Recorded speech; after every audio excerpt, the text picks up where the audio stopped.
Olá, meu amigo, minha amiga, sejam bem-vindos para mais um estudo da Bíblia. Estamos aqui com a lição dos jovens, que tem o título Parábolas. Estamos estudando as parábolas de Jesus e hoje na lição 2 estudaremos Perdido e Encontrado, a parábola do filho pródigo lá de Lucas 15. O que podemos aprender, qual que é o núcleo, o ensinamento principal, quais as camadas que podemos nos aprofundar e também explorar esses pontos, essas camadas, no nosso estudo da lição. Você é o nosso convidado e vamos fazer isso agora. Eu estou visitando o meu irmão e por isso ele me pediu para gravar a lição 2. Então, estou aqui com vocês na lição dos jovens, mas semana que vem o Timóteo está de volta. Apenas farei a apresentação da lição 2 e a parábola do filho pródigo. Eu gostaria de apresentar para você que deseja se aprofundar no estudo da Bíblia, o livro Estudos Bíblicos. Este livro é composto de centenas de estudos da Bíblia, onde aparece uma pergunta, um texto bíblico para responder. Uma pergunta e um texto bíblico para responder. Então são estudos sistemáticos da Bíblia. Por exemplo, deixa eu abrir aqui aleatoriamente. Olha só, peguei aqui, unidade 9, o sábado. Onde e por quem o sábado foi criado? Aí tem ali Gênesis 2, 1 e 2. O que Deus fez depois de descansar no sétimo dia? Aí quais são os 3 atos distintos? 4. Cristo teve alguma participação na criação do sábado? Então, vai havendo as perguntas e os textos bíblicos para responder. Se você quer ficar bom de Bíblia, você precisa entender a Bíblia dessa maneira, né? Um verso que se conecta ao outro e que se conecta ao outro e forma um sistema, uma verdade. Por isso é chamado de teologia sistemática. Isso aqui também é bom para você que pretende pregar. O sermão já vem pronto. Você tem centenas de temas bíblicos onde você só precisa, quando é convidado para pregar numa quarta-feira, num domingo, ou quem sabe no sábado, abrir o livro, escolher, as passagens em ordem e apresentar na igreja. Você terá feito um sermão bíblico que já está ali pronto, excelente. Estudos bíblicos, você vai procurar lá na editoraluzdomundo.com.br. Agora, sem mais delongas, vamos entrar na nossa lição. Temos aqui a nossa tirinha, Um indivíduo comendo com os porcos, depois ele festejando e se reencontrando com o pai, Que coisa maravilhosa, a parábola do filho pródigo, e talvez você vai pensando, é mais do mesmo, eu já ouvi centenas de vezes um sermão com a parábola do filho pródigo, e eu também. Eu confesso que na igreja eu vi muitas histórias, enfatizando aqui muitas aplicações se utilizando da parábola do filho pródigo. Agora, eu não sei você, deixe aqui nos comentários, mas eu sempre achava essa parábola injusta. Então, por muitos anos, eu nasci, cresci na igreja, mas por muitos anos eu não entendia qual era a moral da parábola do filho pródigo. Deus nos ama e mesmo que quando fazemos coisas erradas, ao voltarmos para casa, Deus é como um pai disposto a nos receber. Ok, isso eu concordo. E geralmente os sermões enfatizam essa perspectiva. E está correto mesmo. Deus nos perdoa e nos aceita. É verdade. Agora, e depois desse trecho? Existe o encontro com o filho mais velho. E parece que o filho mais velho era aquele que sempre fez tudo certo. Ele sempre obedeceu ao pai. E o pai nunca deu nada para ele. Então, devemos praticar males para que venham bens?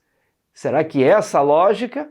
Porque parece que aqueles que fazem bagunça, aqueles que têm as suas aventuras no mundo, eles têm um valor maior do que aqueles que sempre permaneceram fiéis na igreja. E quando eu era mais jovem, quando eu tinha os meus 15 anos, eu ficava com isso na cabeça. Parece injusto.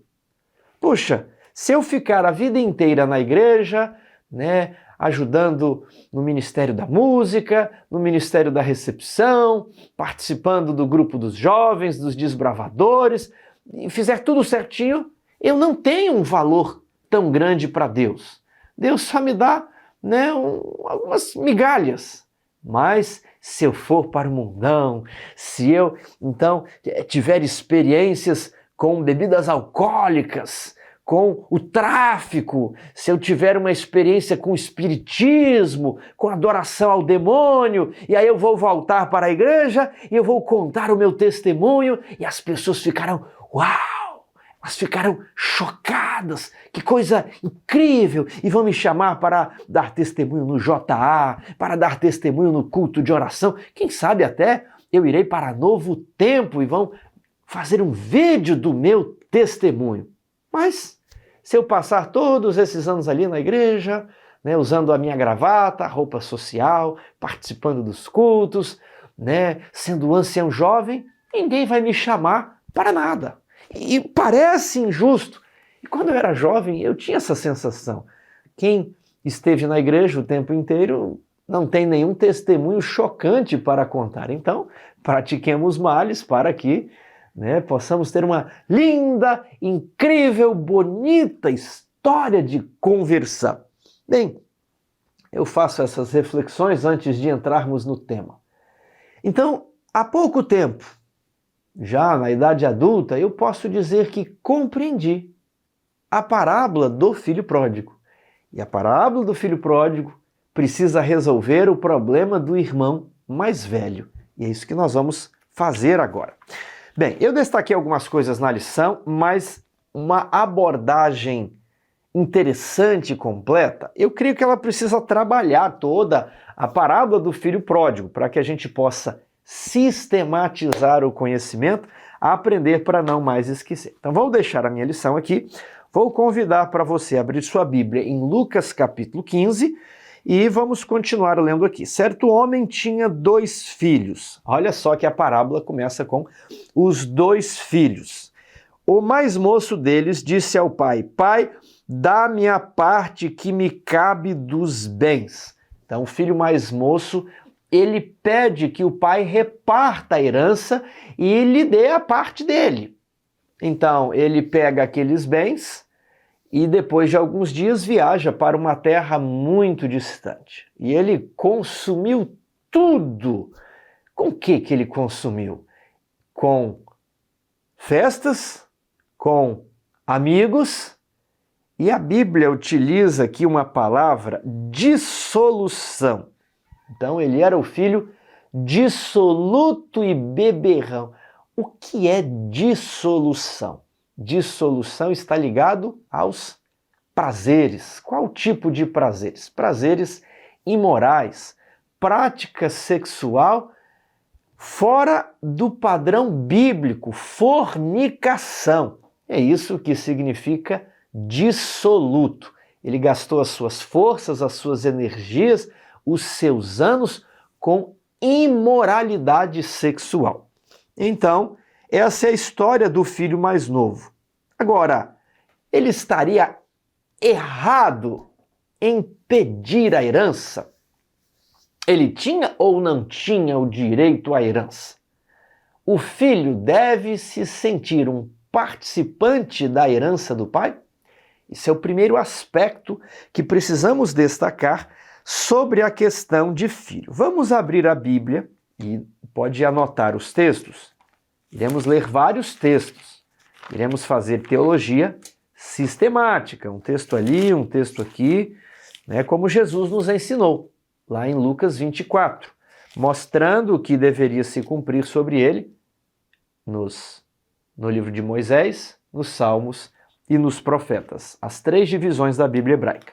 Romanos capítulo 8, verso 16. o próprio Espírito testifica com o nosso espírito que somos filhos de Deus. E daí, Tiago, isso é só mais uma comparação bobinha, né? Que os mais velhos fazem, esse negócio de filho, conversa fiada, rasgação de seda. Cuidado, cuidado! Essas metáforas, elas estão cheias de significado. Existem várias metáforas da salvação. A metáfora da casa, do edifício, da construção, né? Da construção da casa. A metáfora da lavoura, da plantação, da agricultura, né? Existe a metáfora do fórum, que é a metáfora da justificação e da sentença condenatória. Alguns recebem a justificação forense, outros a sentença condenatória. Então é a metáfora jurídica. E existe também a metáfora da família. E a parábola do filho pródigo, obviamente, está falando de como a salvação é exemplificada em termos de relações familiares. E aqui em Romanos 8,16 diz que nós somos filhos de Deus. E o verso 17 conclui o óbvio que todo filho é herdeiro. Se somos filhos, somos também herdeiros, herdeiros de Deus e co-herdeiros com Cristo. Então todo filho não é só dizer que ele tem filho. Ao você utilizar a metáfora da família, ela vai arrastar outros conceitos inerentes ao conceito de filho. O filho é herdeiro. O filho ele tem por direito receber os bens do pai. Vejamos então Efésios capítulo 1, verso 11. Vamos ver também Efésios 1, verso 18. Primeiramente o verso 11. Nele digo, no qual fomos também feitos herança, predestinados segundo o propósito daquele que faz todas as coisas conforme o conselho de sua vontade. Nós fomos feitos herança. De certa forma, somos um tipo de herança para Deus. Mas hoje eu quero destacar a herança que Deus preparou para nós, para os seus filhos. Verso 18. Iluminados os olhos do vosso coração, para saberdes qual é a esperança do seu chamamento, qual a riqueza da glória da sua herança nos céus. Então, a riqueza da glória da sua herança é algo magnífico, é algo inexplicável, é algo que não podemos exprimir em palavras, as coisas que Deus tem preparado para nós, que olho algum jamais viu, nem subiu ao coração do homem. Coisas maravilhosas, uma cidade de ouro e cristal, a herança dos santos. Ao vencedor, dar-lhe-ei isso. Ao vencedor, dar-lhe-ei um novo nome. Ao vencedor, dar-lhe-ei que coma do fruto da árvore da vida. Ao vencedor terá uma pedrinha branca com um novo nome. Ao vencedor andará de branco comigo, porque é digno disso. Ao vencedor se assentará comigo no meu trono. As muitas promessas aos vencedores, aos filhos de Deus que receberão a herança. Então, se todos nós somos filhos, Tiago, você quer dizer que todos vão para o céu. É a conclusão lógica. Porque se o filho tem direito à herança, e se todos nós somos filhos de Deus, não é assim? Ô, filho de Deus! Ô, filho de Deus! O que você está... Ô, filho, todo mundo é filho de Deus. E se todo mundo é filho de Deus, todos receberão herança. Ou seja, todos vão para o céu. Ninguém vai se perder, porque todos são filhos de Deus. Ok? Você precisa espremer o conceito. Será que todos são filhos de Deus? Será que todo filho ele tem direito à herança? Isso que nós vamos estudar agora. Vejamos Efésios, capítulo 5, verso 5. Estou no mesmo livro que fala sobre a gloriosa herança dos santos, no capítulo 1. Agora vamos para Efésios, capítulo 5, verso 5. Sabei, pois, isto, nenhum incontinente, nenhum impuro ou avarento, que é idólatra, tem o quê? Herança no reino de Cristo e de Deus. Os avarentos, os impuros, os imorais, os idólatras, eles estão excluídos da herança. Verso 6. Ninguém vos engane com palavras vãs. Ah, filho de Deus, não vai te acontecer nada não. Ninguém te engane. Ninguém te engane com uma explicação falsa do Evangelho, com uma ilusão. Ninguém te engane. Porque por estas coisas, quais? Incontinência, impureza, imoralidade, idolatria, palavrão, é o tema do capítulo 5. Palavrão, sim. Quem fala palavrão está excluído da herança. Porque por estas coisas vem a ira de Deus sobre os filhos da desobediência. Os filhos da desobediência não são filhos de Deus. Aqui está dito que eles estão excluídos da herança. A palavra herança aparece no verso 5. Não tem herança. Não tem herança no reino de Deus. No direito brasileiro, é dito que alguns filhos não têm herança. Você se lembra daquele caso emblemático de uma moça chamada Suzanne von Richthofen? As pessoas da minha idade vão se lembrar de um assassinato brutal, quando ela e os irmãos Cravinhos assassinaram os pais de Suzanne para que pudessem se beneficiar dos seus bens, de um seguro de vida, do patrimônio. Era uma família de considerável patrimônio. Só que a polícia descobriu tudo e todos eles foram presos. Que ato cruel, ignominioso, que coisa maligna, matar o próprio pai para se apropriar da herança. E o que o direito brasileiro faz? Ele diz: estão excluídos da herança. O filho que mata o pai, ele não pode ser herdeiro, ele está excluído da herança. E aqui a Bíblia, de uma forma correlata, também exclui alguns da herança. O Filho de Deus tem direito à herança que Deus preparou, a gloriosa herança dos santos. Porém, alguns filhos serão excluídos da herança e receberão não a herança, mas a ira de Deus. Vamos desenvolver mais essa ideia em Romanos 8. Estávamos lá em Romanos 8. Vamos voltar para Romanos 8, verso 14. Pois todos os que são guiados pelo Espírito de Deus, eles são o quê? São filhos de Deus. Mas há uma condicionante. Para ser filho de Deus, você precisa ser guiado pelo Espírito de Deus. E ali no verso 16 e 17 fala que os filhos receberão a herança. Quais filhos? Os filhos de Deus, que são guiados pelo Espírito de Deus. Vamos voltar para Efésios, capítulo 2, verso 2. Nos quais andastes outrora, segundo o curso deste mundo, seguindo o príncipe da potestade do ar. É o diabão aqui, é Satanás. Do Espírito que agora atua nos filhos da desobediência. Então, o espírito do príncipe da potestade do ar, Satanás, o espírito de Satanás, ele atua nos filhos da desobediência. E nós vimos lá no capítulo 5 que os filhos da desobediência não recebem herança, mas recebem a ira de Deus.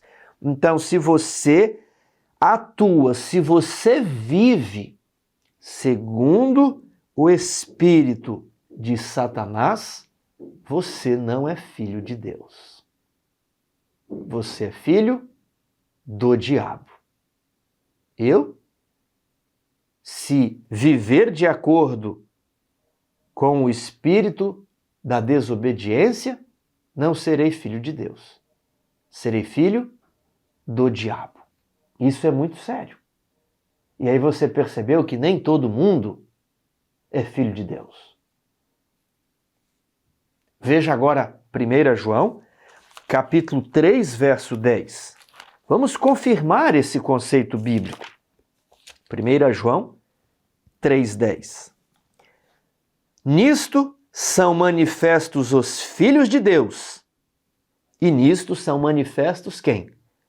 Os filhos do diabo. Está escrito claramente aqui. Todo aquele que não pratica a justiça não procede de Deus, mas ele procede do diabo. E aqui é feito um resumo daquele que é filho de Deus e pratica a justiça, e daquele que pratica o pecado e é filho do diabo. Um receberá a herança dos santos na luz, o outro receberá a ira de Deus, o lago de fogo. Então esses conceitos são fundamentais para entendermos a questão do filho e do filho ter direito à herança. Vamos voltar agora lá para Lucas 15 e vamos reconhecer que os dois eram filhos, isso é dito no início. Certo homem tinha 2 filhos, então eles tinham direito à herança.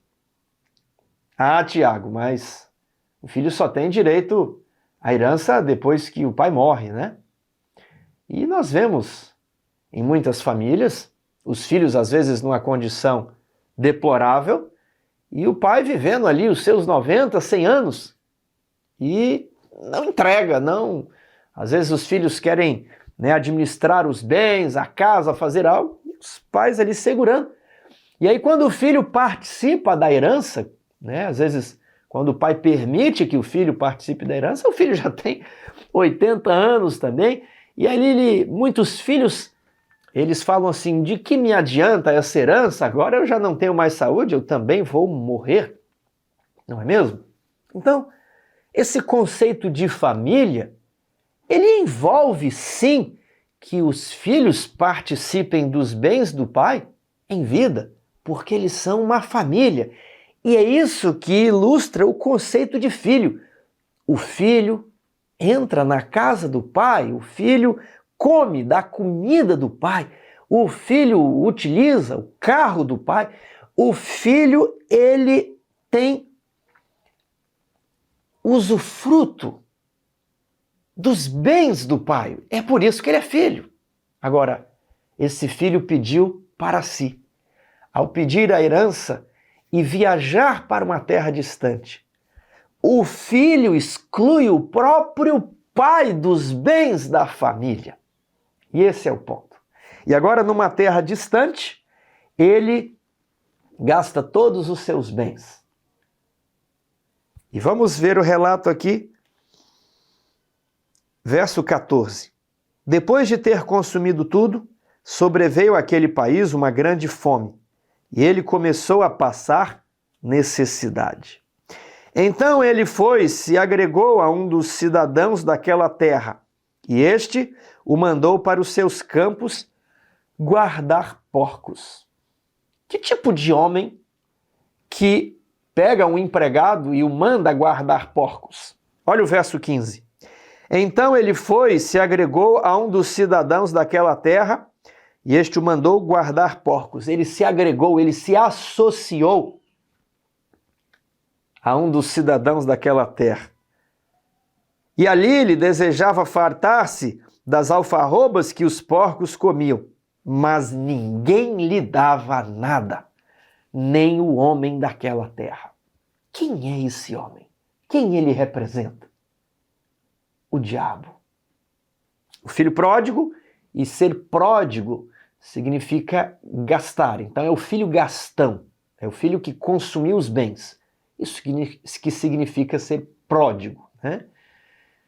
Esse filho, que era filho de uma família, ele de certo modo se torna filho do diabo. E ninguém lhe dava nada. O diabo nunca lhe dará nada. Quando o diabo lhe promete festas, bebida, alegria, uma experiência incrível com os amigos, Eu tenho que aproveitar a minha juventude. Com 25 anos eu já serei velho, terei de me casar, e é por isso que eu tenho que esbanjar, aproveitar enquanto sou jovem, porque logo crescerei e não terei nenhuma história para contar. E quando eu fui estudar no colégio interno, eu senti essa dor.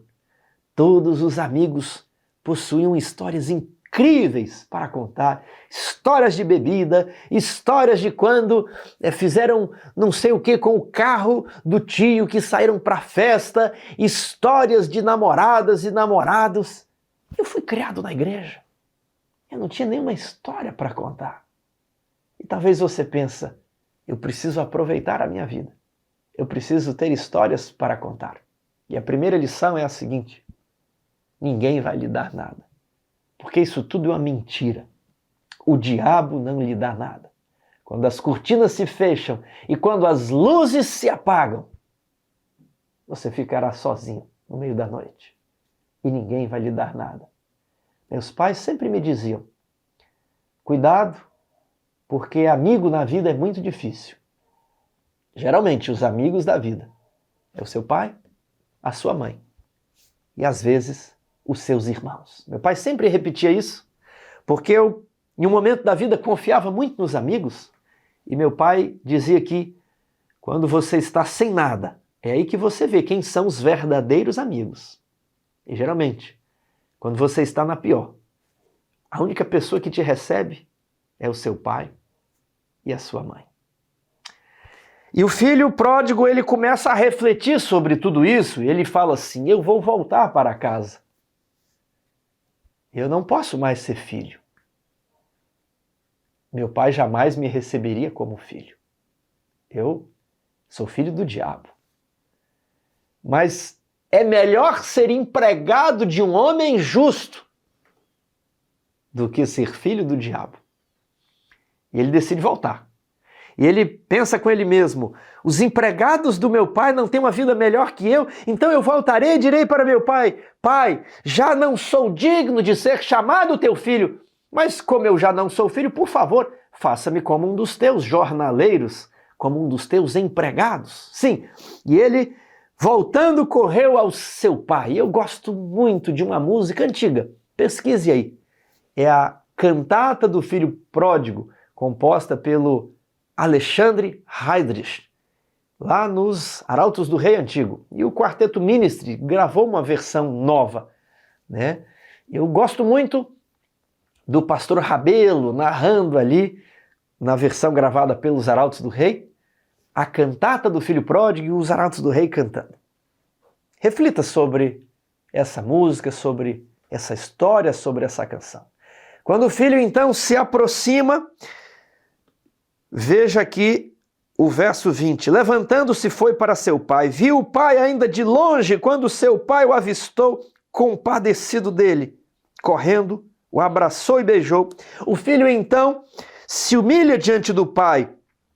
Pai, pequei. Ele não dá justificativas. Ele não dá desculpas. Ele simplesmente fala, pequei. Eu errei. Eu falhei. Eu gastei tudo. Eu não tenho mais nada. Já não sou digno de ser chamado teu filho. Mas antes que ele pudesse completar a frase, faça-me como um dos teus empregados, o pai o interrompe e chama os demais empregados. Trazei-me depressa a melhor roupa, vestiu, ponde-lhe um anel no dedo e sandálias nos pés. Trazei também e matai o novilho cevado. Comamos e regozijemo-nos. Por que é que o pai faz isso? Porque o filho, ele é sempre filho. Filho longe, continua sendo filho. Filho brigado, continua sendo filho. Filho afastado, mas ainda assim é filho. E a sua mãe sabe o quanto ela sofreu para te trazer ao mundo. Noites perdidas para balançar você, trocando as suas fraldas, comprando leite. Pergunte à sua mãe como O seio dela não ficou dolorido, mas ela, mesmo chorando, não lhe negou o mamar, o leite materno.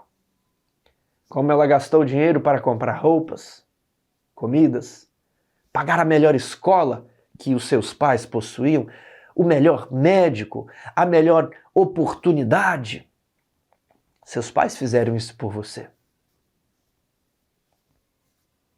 Mesmo sendo filho do diabo, mesmo tendo se feito filho do diabo, para Deus, todos aqueles que Ele criou, Ele chama de volta para que possam ser feitos novamente filhos. E é por isso que todos são filhos de Deus em um sentido sim. Todos foram criados por Deus. Só que todos, de certo modo, se extraviaram. Toda a humanidade se fez, em algum momento, filha do diabo. Mas agora, Deus envia o seu Filho para que você, que foi feito filho do diabo, possa ser resgatado e feito filho de Deus. Por criação, mas agora por adoção. Filho numa nova perspectiva. Filho adotado. E é por isso que o pai diz assim: este meu filho estava morto, tinha se tornado filho do diabo, mas ele ressuscitou. Estava perdido e foi achado. Ele então pode ser vestido com as roupas da família, porque ele não perde o status de filho. Um empregado jamais receberia esse tratamento. Você já percebeu?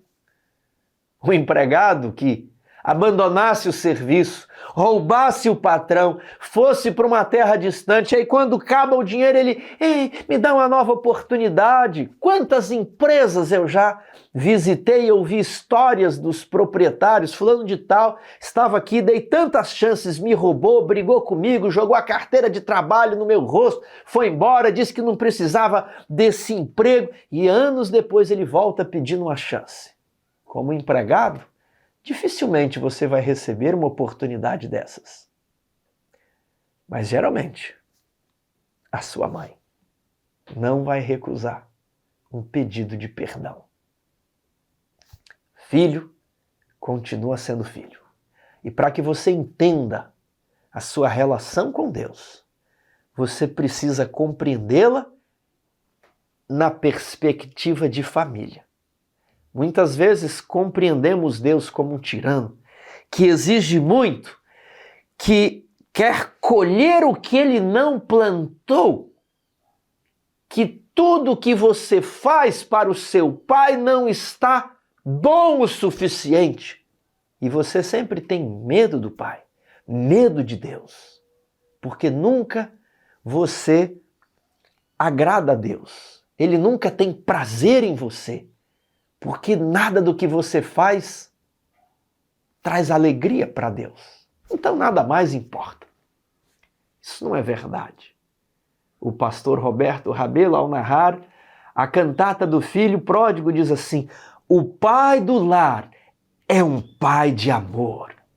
Deus é amor. Isso é ilustrado pela maneira com que ele recebe o filho que se afastou. Meu filho, quanto tempo eu te esperei. Diz a música da Alessandra Samadello. Lá no Éden eu chorava com saudades de você. Ele chorou por Adão e ele também chorou por você. Porque você também é filho de Deus, assim como Adão e Eva. Mas haverá um reencontro.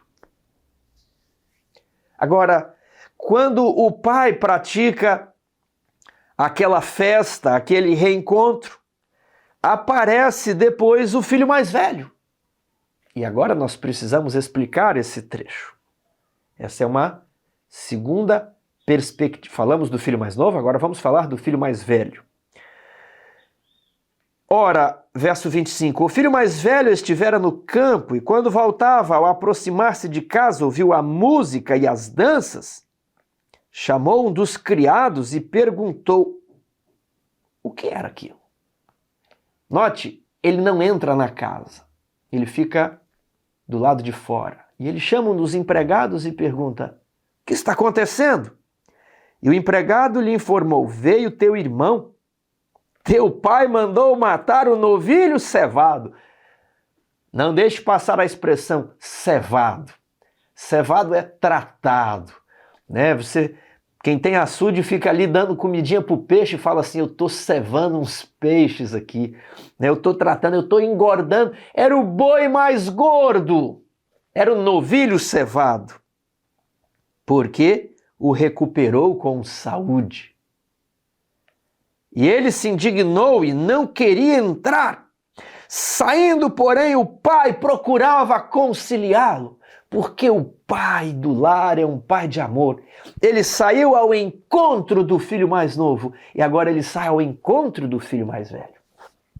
Veja o que ele respondeu a seu pai: há tantos anos que te sirvo sem jamais transgredir uma ordem tua, e nunca me deste um cabrito. Novilho cevado, cabrito. Traduzindo para hoje, o teu filho mais novo vem e você faz um churrasco para todos os empregados da fazenda. E durante esses 20 anos eu tenho te servido e o senhor não me deu nem um frango frito. Franguinho.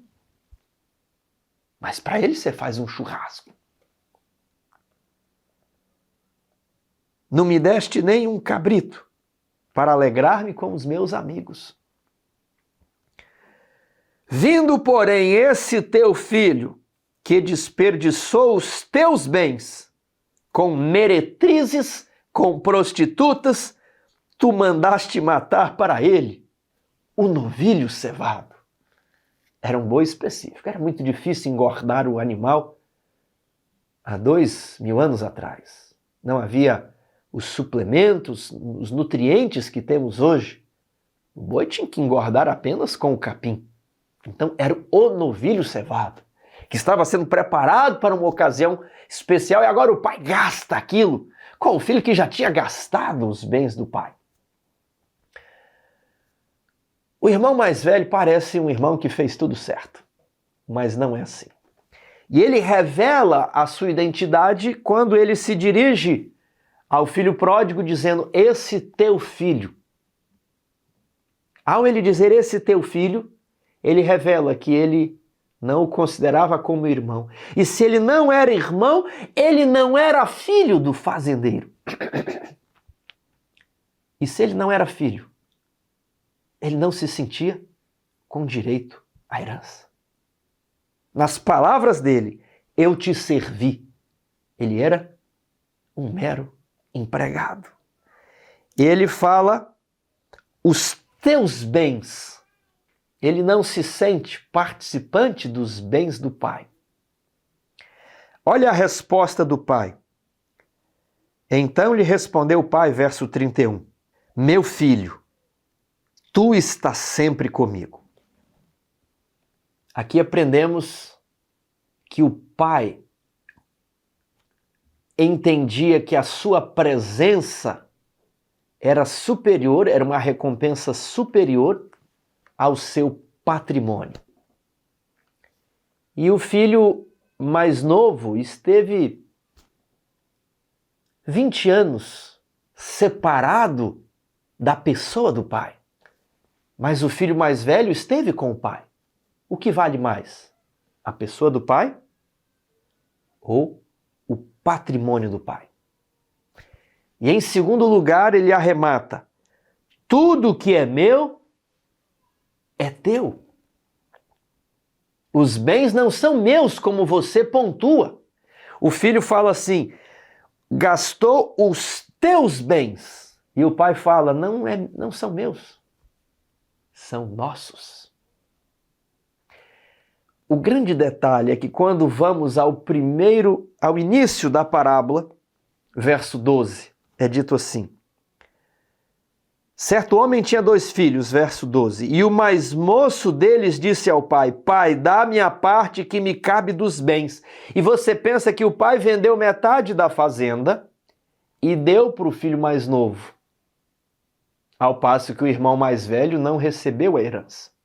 Isso não é dito no texto. Ele lhes repartiu os haveres, lhes, plural. Quando o filho mais novo pede, o pai, para ser justo, ele divide a herança e dá a cada um a sua parte.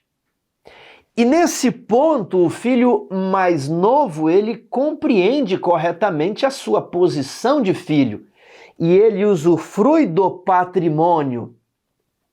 Porém, ele separa o pai dos bens e vai para longe. O filho mais velho, ao contrário, ele esteve sempre com o pai, mas nunca se apropriou do patrimônio. Não se compreendia como um filho que tinha direito aos bens da casa, mas comportava-se como um empregado. Ele queria ter direito aos bens do pai, não pela herança, mas pelo comportamento.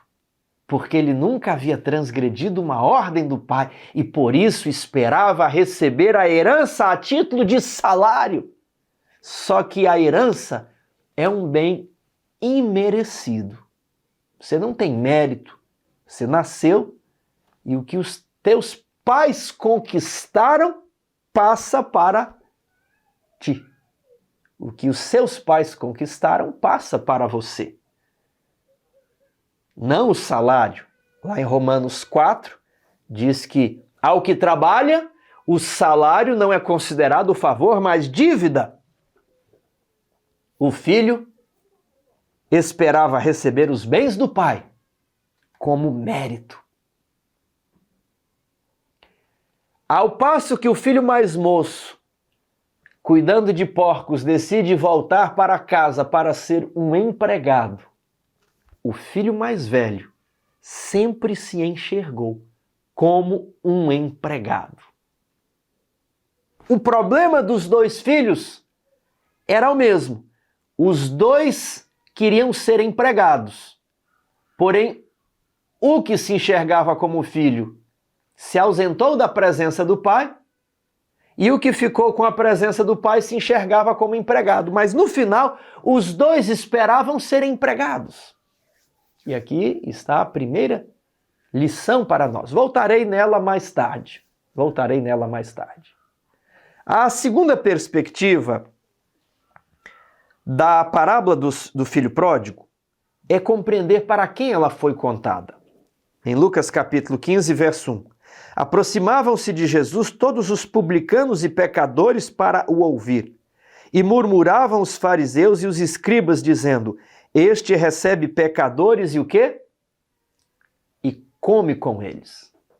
Então Jesus estava reunido com pessoas marginalizadas, com prostitutas e cobradores de impostos.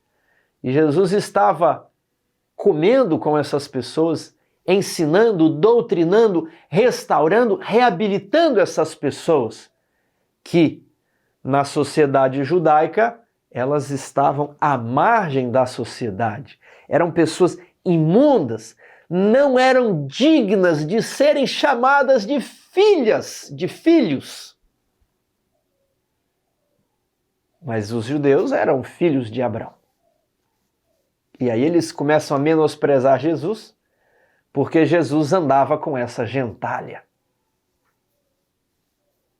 E aí Jesus conta 3 parábolas. A parábola da ovelha perdida. A parábola da moeda perdida. É uma sequência. E agora, a parábola do filho perdido. E Jesus encontra aqueles fariseus e escribas do lado de fora da casa. Assim como o pai da fazenda encontra o filho mais velho ao lado de fora da casa. A parábola não diz se o filho entrou e se alegrou ou se ele permanece do lado de fora. A parábola não diz se ele compreendeu que era filho e ele agora abraça o seu irmão e se alegra com o seu regresso. Ou se ele fica para fora de casa, com a mentalidade do empregado. Entretanto, era preciso que nos regozijássemos e nos alegrássemos, porque esse teu irmão, o pai fala, é teu irmão, você também é meu filho. Estava morto e reviveu, estava perdido e foi achado. Filho longe é filho, filho brigado é filho, filho que fez coisa errada pode reviver e continuar com o status de filho. E é teu irmão. E Jesus, ele se dirige agora aos escribas e fariseus, porque eles estão representados aqui como o filho mais velho, os judeus. E as prostitutas e os publicanos estão representados como o filho mais moço. Todos eram filhos de Deus, mas os publicanos e as prostitutas se fizeram filhos do diabo, mas estão retornando porque estão escolhendo ficar ao lado de Jesus. E os judeus, que estiveram ali sempre com a Bíblia, sempre com o templo, vão entrar na casa e reconhecer que são irmãos dos publicanos e das meretrizes?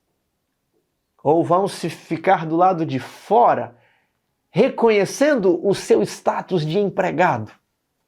Essa que é a questão. Você é filho de Deus e agora terá direito à herança dos santos na luz, o paraíso, ou você vai ficar na igreja como um empregado? Primeiramente, a parábola do filho pródigo se aplica aos judeus e aos marginalizados naquela sociedade. Porém, precisamos aplicá-la para os dias de hoje.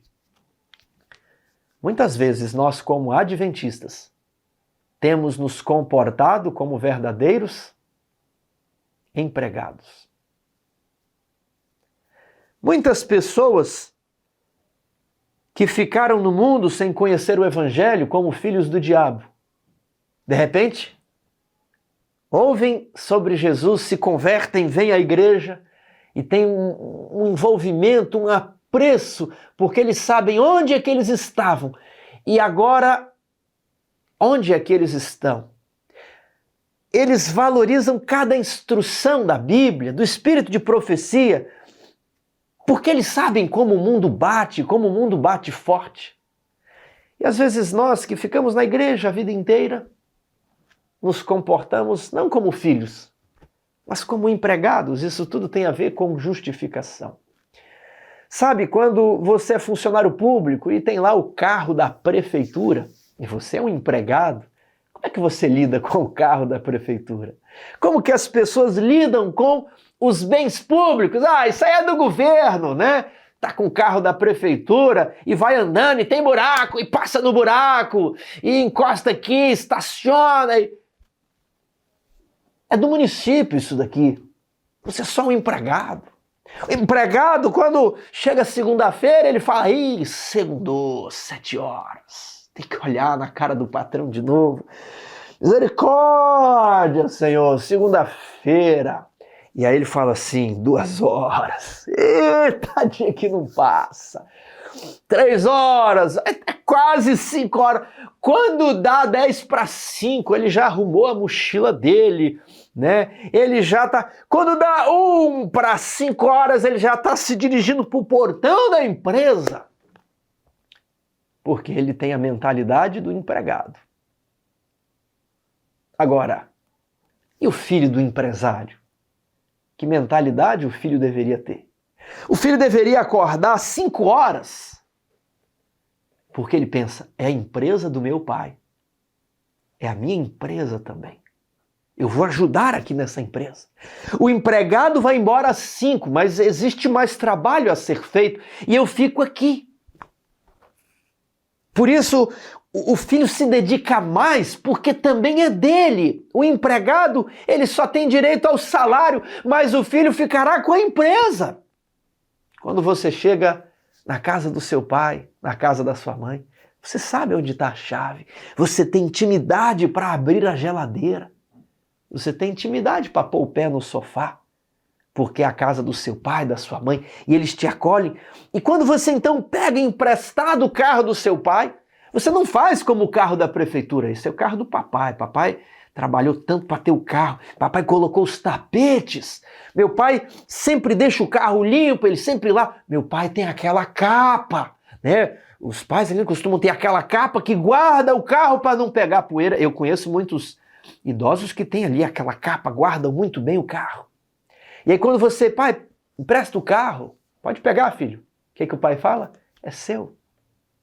E aí você usa o carro, você fala, eu usei pouquinho, mas eu vou abastecer, porque é pro meu pai. Eu vou mandar dar uma lavada, nem precisava, mas é pro meu pai. Você precisa compreender a religião e a igreja como algo que você faz pro seu pai. Você não pode se comportar como adventista, como empregado. Ai, agora é sábado, não pode isso. Quando eu era mais jovem, dava 2 horas de sábado, a gente já ficava na angústia, pensando, meu Deus, acaba logo o sabadão. Eu quero ver um filme hoje à noite, não podia ver filme no sábado à tarde, não podia ver televisão, não podia jogar videogame, não podia fazer nada no sábado. E aí você começa a entender o sábado como empregado, porque você está doido para dar ali 6 horas da tarde, você fazer o pôr do sol e falar, viva que agora, feliz semana para todo mundo, sábado à noite, acabou, agora eu vou sair comer o meu lanche com os meus amigos. Deus está falando para você, eu quero ficar com você, tu estás sempre comigo.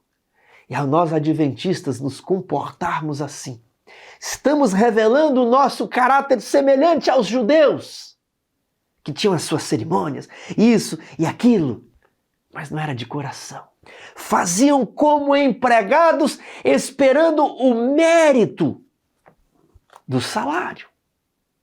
E não faziam tudo, entendendo que tudo era da família. Não olhavam a Deus como um pai, mas como um patrão. E cumpriam uma lista de coisas como o empregado cumpre. O filho não cumpre lista. O filho faz por amor. Quem cumpre lista é empregado. E nós olhamos para o sábado como se tivéssemos para cumprir uma lista. Nós olhamos para o espírito de profecia, mas que não pode isso, não pode aquilo, não pode, e não pode, e não pode. E nós começamos a olhar a religião como um empregado. Olha a empresa, aqui tem que usar uniforme, aqui tem que usar isso, aqui tem que usar isso. E empregado não recebe herança. Se você quer receber herança, você precisa, no primeiro lugar, olhar a Deus como um pai que vai te aceitar agora, do jeito que você está, e vai te perdoar agora, sem que você tenha de parar de fumar, parar de beber, parar de fazer coisa errada. Ele te aceita igual você está, pecador. Você é justificado pela fé instantaneamente. Por quê? Porque um dia ele pegou o próprio filho dele, o filho que era fiel, que fazia toda a vontade dele, Jesus Cristo.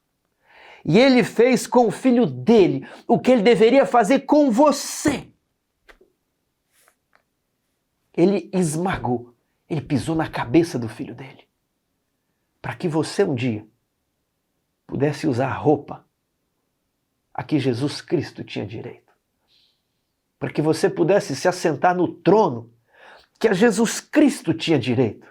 Para que você pudesse comer a árvore da vida, participar da justiça de Cristo, que você não tinha direito.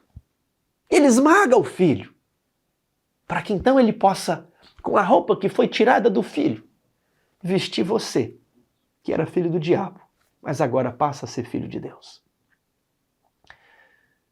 E o céu considerar traição se você olhar para a lei de Deus e pensar o quanto que eu posso não cumprir isso daqui, o quanto que eu posso chegar perto da linha divisória demarcatória com este mundo e não perder a salvação. É assim que eu pensava. O quanto eu, como adventista, posso andar na berlinda, na beirinha do precipício e não perder a minha salvação.